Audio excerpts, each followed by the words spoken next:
Fridtjof Chouan, regard sur les mondes anciens. L'homme dans l'univers. La science moderne, qui est rationaliste quant au sujet et matérialiste quant à l'objet, peut nous situer physiquement et d'une façon approximative, mais elle ne peut rien dire sur notre situation extraspatiale dans l'univers total et réel. Les astronomes savent à peu près où nous nous trouvons dans l'espace, à quel, entre guillemets, endroit relatif, dans quel bras périphérique de la Voie lactée, et ils savent peut-être où celle-ci se situe parmi les autres poussières d'étoiles, mais ils ignorent où nous sommes dans, entre guillemets, l'espace existentiel, à savoir dans un état de durcissement, et au centre ou au sommet de celui-ci, et en même temps au bord d'une immense, entre guillemets, rotation, laquelle n'est autre que le courant des formes, l'écoulement, entre guillemets, samsarique des phénomènes, le pentarei d'Héraclite. La science profane, en voulant percer à fond le système des contenants, l'espace, le temps, la matière, l'énergie, oublie celui des contenus. Elle veut expliquer les propriétés quintessentielles de notre corps et les fonctionnements intimes de notre âme, mais elle ignore ce qu'est l'intelligence et l'existence. Et par conséquent, elle ne peut pas ne pas ignorer, vu ses principes, ce qu'est l'homme. Quand nous regardons autour de nous, que voyons-nous? Premièrement, de l'existence. Deuxièmement, des différences. Troisièmement, des mouvements, des modifications et des transformations. Quatrièmement, des disparitions. Tout ceci manifeste un état de la substance universelle.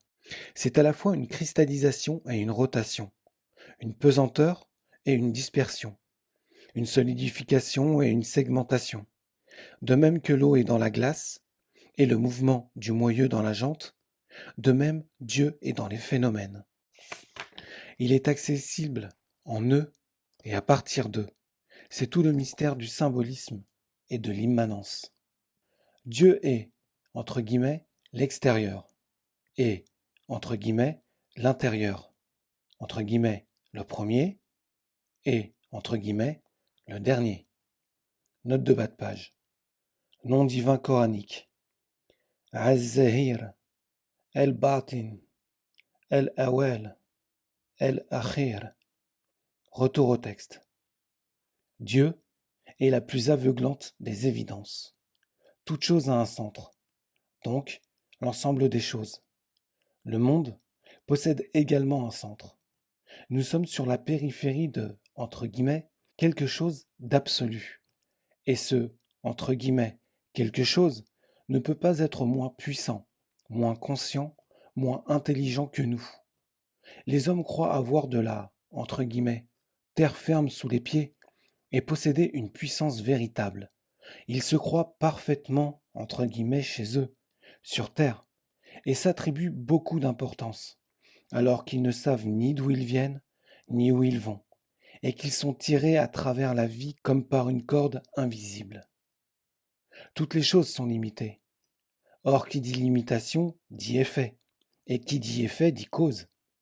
C'est ainsi que toutes les choses, par leur limitation, autant que par leur contenu, prouvent Dieu, cause première et partant illimitée. Ou encore, qu'est-ce qui prouve intrinsèquement l'absolu? Premièrement, le relatif, puisqu'il n'a de sens que par l'absoluité qu'il restreint. Et deuxièmement, le, entre guillemets, relativement absolu, c'est-à-dire le reflet de l'absolu dans le relatif. La question des preuves intrinsèques ou directes de l'absolu n'a pas à se poser. L'évidence étant dans l'intellect même, et par conséquent dans tout notre être, si bien que les preuves indirectes ne sauraient jouer qu'un rôle de support ou de cause occasionnelle. Dans l'intellect, le sujet et l'objet se confondent ou s'interpénètrent d'une certaine manière. La certitude existe pratiquement, sans quoi le mot n'existerait pas. Il n'y a donc aucune raison de la nier sur le plan de l'intellection pure et de l'universel. Note de bas de page. La philosophie moderne, c'est la liquidation des évidences, donc de l'intelligence au fond.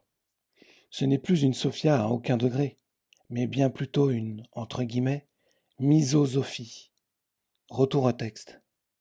L'ego, c'est à la fois un système d'images et un cycle. C'est quelque chose comme un musée, et une promenade unique et irréversible à travers ce musée. L'ego est un tissu mouvant fait d'images et de tendances.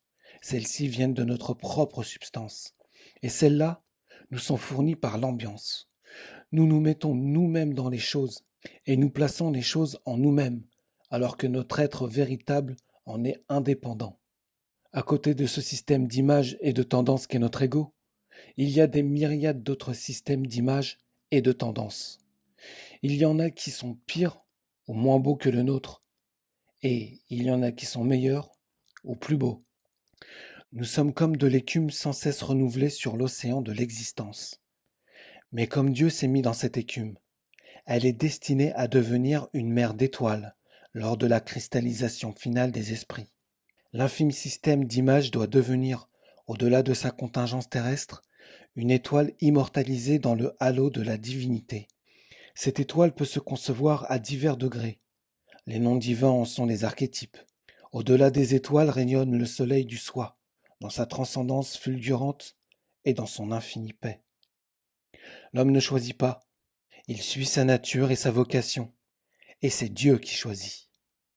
Un homme tombé dans un bourbier, et sachant qu'il peut en sortir de telle ou telle manière, et avec quelque effort, ne songera pas à se révolter contre les lois naturelles, ni à maudire l'existence. Il trouve évident qu'il puisse y avoir de la boue, et qu'il y ait de la pesanteur, et ne pense qu'à sortir du bourbier. Or, nous sommes dans le bourbier de l'existence terrestre, et nous savons que, pour lui échapper, quelles que puissent être nos épreuves, la révélation nous l'assure, et l'intellect peut s'en rendre compte a posteriori. Il est donc absurde de nier Dieu et d'injurier le monde, pour la seule raison que l'existence présente des fissures qu'elle ne peut pas ne pas présenter, sous peine de ne pas exister et de ne pas pouvoir, entre guillemets, existencier. Nous nous trouvons comme sous une couche de glace que ni nos cinq sens, ni notre raison ne permettent de percer, mais que l'intellect, à la fois miroir du suprasensible et rayon surnaturel de lumière, traverse sans peine dès que la révélation lui a permis de prendre conscience de sa propre nature. La croyance religieuse également traverse cette carapace cosmique d'une façon moins directe et plus affective sans doute, mais néanmoins intuitive dans bien des cas. La divine miséricorde, qui est comprise dans la réalité universelle et qui en prouve le caractère foncièrement entre guillemets bénéfique, note de bas de page. Bien que la nature divine soit au-delà des déterminations morales. Retour au texte. Veut du reste que la révélation intervienne là où cette couche de glace, ou cette écorce, si bien que nous ne sommes jamais totalement enfermés, si ce n'est dans notre refus de la miséricorde. Prenant la glace qui nous emprisonne pour la réalité, nous n'admettons pas ce qu'elle exclut et n'éprouvons aucun désir de délivrance. Nous voulons obliger la glace à être le bonheur. Dans l'ordre des lois physiques, nul ne songe à refuser la miséricorde qui réside indirectement dans la nature des choses. Nul homme qui est prêt à se noyer ne refuse la perche qui lui est tendue. Mais trop d'hommes refusent la miséricorde dans l'ordre total, parce qu'elle dépasse le cadre étroit de leur expérience journalière et les bornes non moins étroites de leur entendement. L'homme ne veut en général se sauver qu'à condition de ne pas devoir se dépasser. Le fait que nous sommes emprisonnés dans 5 sens comporte du reste également un aspect de miséricorde, aussi paradoxal que cela puisse sembler après ce qui vient d'être dit. Si nos sens étaient multiples, et il y a là théoriquement aucune limite de principe, la réalité objective nous traverserait comme un ouragan. Elle nous éclaterait et nous écraserait à la fois. Notre, entre guillemets, espace vital serait transparent. Nous serions comme suspendus au-dessus d'un abîme ou comme précipités à travers d'un macrocosme incommensurable, aux entrailles visibles, si l'on peut dire, et remplis d'épouvante. Au lieu de vivre dans une parcelle maternelle et charitablement opaque et étanche de l'univers. Car un monde est une matrice, et la mort est une cruelle naissance. nous nous trouverions sans cesse en face d'une totalité d'espace ou d'abîmes, et en face de myriades de créatures et de phénomènes dont aucun être individuel ne saurait supporter la perception. L'homme est fait pour l'absolu ou l'infini, non pour le contingent indéfini. L'homme, avons-nous dit, est comme enseveli sous une couche de glace. Il s'y trouve de diverses manières. Une fois sous cette glace cosmique qu'est la matière en sa consistance actuelle et post-édénique, et une autre fois sous la glace de l'ignorance. La bonté est dans la substance même de l'univers, et elle perce, par conséquent, jusque dans notre matière, pourtant, entre guillemets, maudite. Les fruits de la terre et la pluie du ciel, qui nous permettent de vivre, ne sont autre chose que des manifestations de la bonté, qui percent partout, et qui réchauffent le monde, et que nous portons en nous-mêmes, au fond de nos cœurs refroidis. Le symbolisme du jet d'eau nous rappelle que toute chose est par définition une exhortation projetée dans un vide, en soi inexistant, mais néanmoins perceptible dans les phénomènes. L'eau, dans cette image, est cette, entre guillemets, substance de rêve, entre parenthèses, Shakespeare, qui produit les mondes et les êtres. La distance des gouttes d'eau par rapport à leur source se traduit, sur l'échelle macrocosmique, par un principe de coagulation et de durcissement, d'individuation aussi, sur un certain plan. La pesanteur qui fait retomber les gouttes est alors l'attraction surnaturelle du centre divin.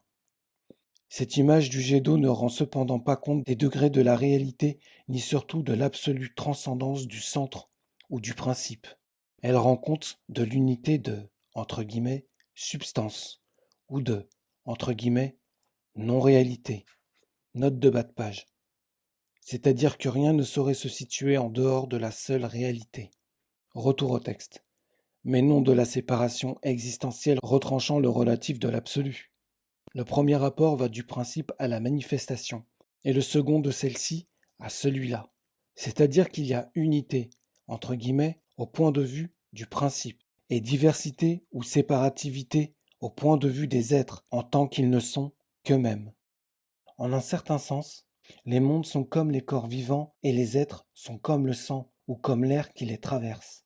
Les contenants, comme les contenus, sont des projections, entre guillemets, illusoires, hors du principe. Illusoires parce qu'en réalité rien ne saurait en sortir, mais les contenus sont dynamiques, et les contenants statiques. Cette distinction n'apparaît pas dans le symbolisme du jet d'eau, mais elle apparaît dans celui de la respiration ou de la circulation sanguine. Le sage regarde les choses sous le rapport de leur extériorisation nécessairement imparfaite et éphémère, mais il le regarde aussi sous celui de leur contenu parfait et éternel. Dans un contexte moral, donc strictement humain et volitive, cette extériorisation coïncide indirectement avec la notion de, entre guillemets, péché. Note de bas de page. Ouvrez les guillemets. Tout ce qui devient mérite de périr. Fermez les guillemets. Dit Goethe dans Faust, en prêtant d'ailleurs abusivement cette fonction destructrice au diable, dont le rôle se borne en réalité à la perversion et à la subversion. Retour au texte. Et c'est là un aspect que l'homme, en tant que créature agissante et passionnelle, ne doit jamais perdre de vue. Il y a eu bien des spéculations sur la question de savoir comment le sage, le, entre guillemets, gnostique, note de bas de page. Nous employons toujours ce mot au sens étymologique et sans tenir compte de tout ce qui, historiquement, peut s'appeler, entre guillemets, gnosticisme. C'est la gnose que nous avons en vue, et non ces déviations pseudo-religieuses. Retour au texte. Ou le jnani, entre guillemets, voit le monde phénoménal. Et les occultistes de tout genre ne sont pas privés d'émettre les théories les plus fantaisistes sur la, entre guillemets, clairvoyance, et le, entre guillemets, troisième œil. En réalité, la différence entre la vision ordinaire et celle dont jouit le sage ou le gnostique n'est de toute évidence pas d'ordre sensoriel. Le sage voit les choses dans leur contexte total, donc à la fois dans leur relativité et leur transparence métaphysique. Il ne les perçoit pas comme si elles étaient physiquement diaphanes, ou dotées de sons mystiques, ou d'une aura visible, bien qu'on puisse parfois décrire sa vision au moyen de telles images. Si nous voyons devant nous un paysage et que nous savons que c'est un mirage, même si l'œil ne s'en aperçoit pas, nous le regardons autrement que si c'était un paysage réel. Une étoile nous fait une autre impression qu'une luciole, même quand les circonstances optiques sont telles que la sensation est la même pour l'œil. Le soleil se remplirait d'épouvante s'il ne se couchait plus. Note de bas de page. Ce n'est pas pour rien que les Védantins appellent l'ignorance, ouvrez les guillemets, prendre une corde pour un serpent, fermez les guillemets. C'est ainsi que la vision spirituelle des choses se distingue par la perception concrète des rapports universels, et non par un caractère sensoriel particulier. Le entre guillemets, troisième œil, c'est la faculté de voir les phénomènes sub specie aeternitatis, et partant dans une sorte de simultanéité. Il s'y ajoute souvent, par la force des choses, des intuitions sur les modalités pratiquement imperceptibles. Le sage voit les causes dans les effets, et les effets dans les causes. Il voit Dieu en tout, et tout en Dieu. Une science qui perce les profondeurs de, entre guillemets, l'infiniment grand, et de, entre guillemets, l'infiniment petit, sur le plan physique, mais qui nie les autres plans, qui pourtant relèvent la raison suffisante de la nature sensible, et en fournissant la clé, est un plus grand mal que l'ignorance pure et simple. C'est en somme une, entre guillemets, contre-science, dont les effets ultimes ne peuvent pas ne pas être mortels. En d'autres termes, la science moderne est à la fois un rationalisme totalitaire qui élimine et la révélation et l'intellect, et un matérialisme totalitaire qui ignore la relativité métaphysique et partant l'impermanence de la matière et du monde. Elle ignore que le suprasensible, qui est au-delà de l'espace et du temps, est le principe concret du monde, et qu'il est aussi, par conséquent, à l'origine de cette coagulation contingente et changeante que nous appelons, entre guillemets, matière. Note de bas de page. Les interprétations récentes, entre guillemets, affinent peut-être la notion de la matière, mais ne dépassent aucunement son niveau. Retour au texte. La science dite, entre guillemets, exacte, note de bas de page. Elle n'est pas réellement, entre guillemets, exacte, puisqu'elle nie les choses qu'elle ne peut prouver sur son terrain, et avec ses méthodes, comme si l'impossibilité de preuve matérielle ou mathématique était une preuve d'inexistence. Retour au texte.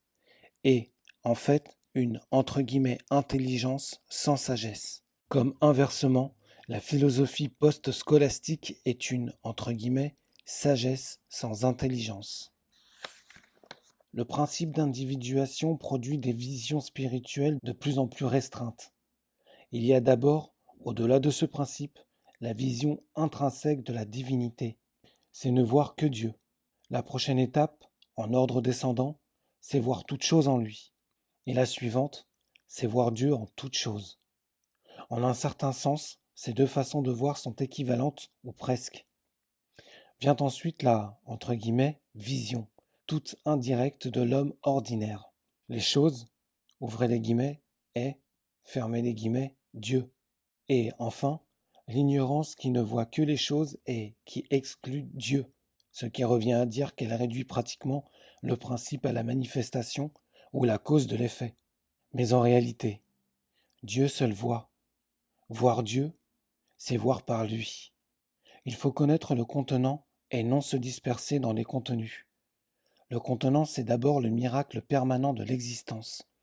C'est ensuite celui de la conscience ou de l'intelligence, et ensuite celui de la joie qui, telle une puissance expansive et créatrice, remplit pour ainsi dire les, entre guillemets, espaces existentiels et intellectuels. Sera brûlé tout ce qui n'est pas capable d'immortalité. Les accidents périssent. Seule la réalité demeure. Il y a en tout homme une étoile incorruptible, une substance appelée à se cristalliser dans l'immortalité et éternellement préfigurée dans la lumineuse proximité du soi. Cette étoile, l'homme ne la dégage que dans la vérité, dans l'oraison et dans la vertu.